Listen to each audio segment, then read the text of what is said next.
Hello, beautiful, amazing, fantastic world, and you, wonderful, wonderful individual, you. Today, I would like to speak about, as I mentioned in an earlier video these days, in the silence, in the presence, the vast, unlimited presence, you are. You are feeling this presence. Are you feeling it with, well, the questions kind of explains itself, right? Are you feeling it with disdain? Are you feeling it with pain? Are you feeling it with calm, clear serenity? Are you holding yourself stable, able, and awake within this space? Are you generating stress? Are you generating joy? Are you generating gratitude? From this presence, you are feeling and also listening. For we as an I are not necessarily alone in this silence. In this silence, we have many forces that can either give us gratitude, joy, love, compassion, beauty, warmth, or they can give you isolation, distance, contraction, and so on. We are in this space holding a balance of either being too hard or too soft, being too awake and super conscious, or well, utterly sleeping. You are the one being warm and balanced, accepting in the middle, or you are one or the other. Just take, for example, as the twofold systems of many countries. Let's not hang anyone out here, but that is just a more zoomed in reality of what I just spoke about. The soft, the hard, the warm, the cold, or in this case, the too open and too closed off.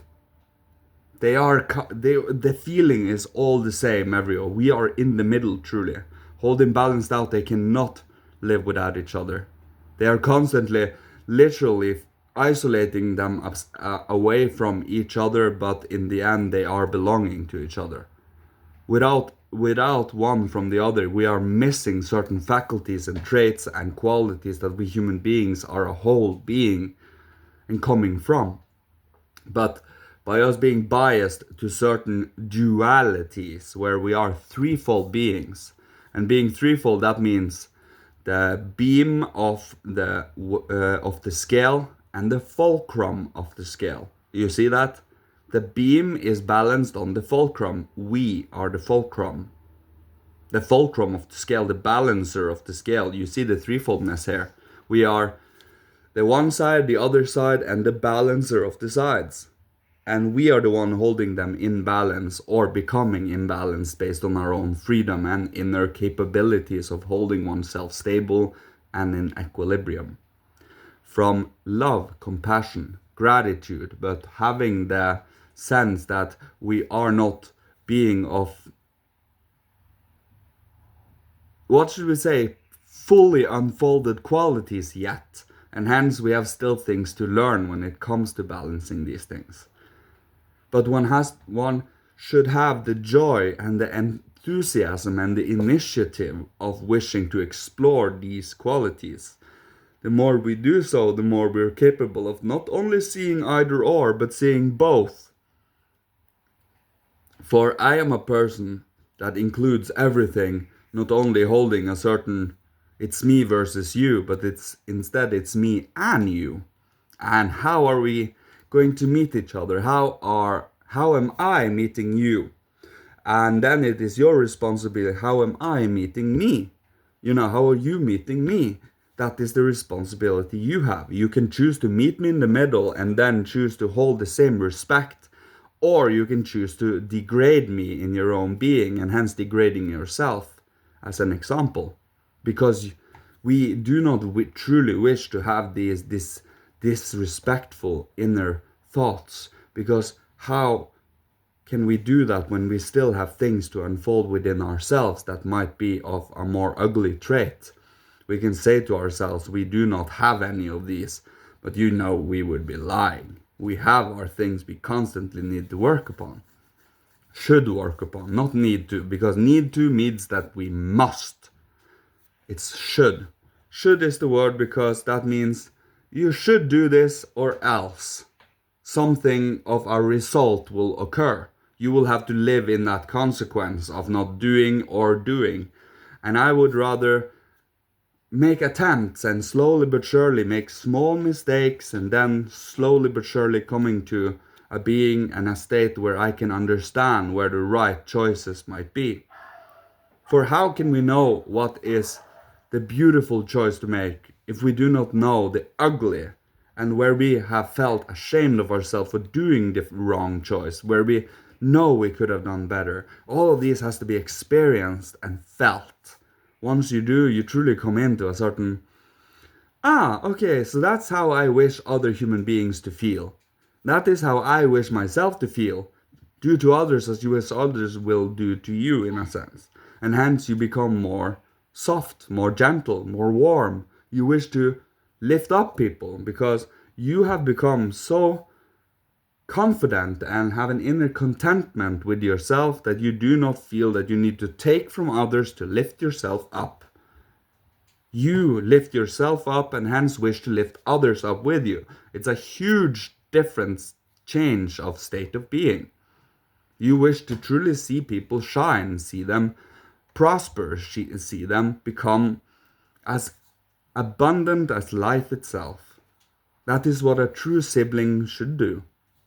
And to even be capable of doing so, one need to have a certain gratitude, contentment, that you are okay with where you are now. For we know moving forward, we always move towards future and newer and more clearer steps we should take based on our individuality, on our cultures, and also on our role as individuals. For we all have different roles to play in this world of wonderful variety of experiences. So where do you fit into all of this? Where is your role? Isn't that an interesting question you should ask yourself? What is your strengths? What are you capable of helping others with, showing them parts of themselves that they did not consider otherwise? Or maybe they have considered it, just not truly taking it down into the depths where it can become part of life. There are so many varieties of things we should explore, but are not really capable of doing so because we haven't been given the right information yet. We haven't understood, we haven't known that it existed until someone has explored it, studied it, come to an understanding about it, and then shared it with the world thereafter. Having a little bit of inner stimuli and stimulation as to become awake and aware to all of these magnificent and beautiful varieties to life. And as we say, I do not base myself on good and bad. I stand myself in what's healthy and unhealthy, and what is beautiful and ugly actions, thoughts, and feelings. That is where truly truth comes from. For there are such a thing as ugly actions, and there are such a thing as beautiful actions. Same with thoughts and feelings. I am just saying actions now because that is the last bastion of where you become visible, in a sense. So your thoughts is not necessarily visible to others, neither is your feelings unless they actually have become empathically aware. But thereafter, your feelings leads to actions. So if you think about something, you start feeling about it, and then you start doing actions about it. That is the threefold layers of mankind. We need to work with our thoughts first. Once we ennoble our thoughts, our feelings will follow, because you become genuine to your thoughts and align with your thoughts through your feelings. You are participating in your own thoughts. And then your actions comes thereafter, because you are the actions working with your thoughts. So when you work on your thoughts, your will is coming up from below up to your thoughts, and we are working on our thoughts with our will. You see where that is coming from. And I will leave you with that as a matter of reflection. So, thank you so much for listening to me. May Father, Holy Spirit, Christ, my God, ancient masters of old, ancestors from every incarnation, bless, protect, guide, and love you on your beautiful and unique individual journey in relation to the whole, and may you be provided for with all that you need to survive, live, thrive, being creative, inspirational, and healing to the world, so others can choose to take their path and journey in relation to the whole when they are ready and the time is ripe. And courage is at its most high. And may you be safe and sound. Love you so much, dear sibling. See you. Love you. Goodbye.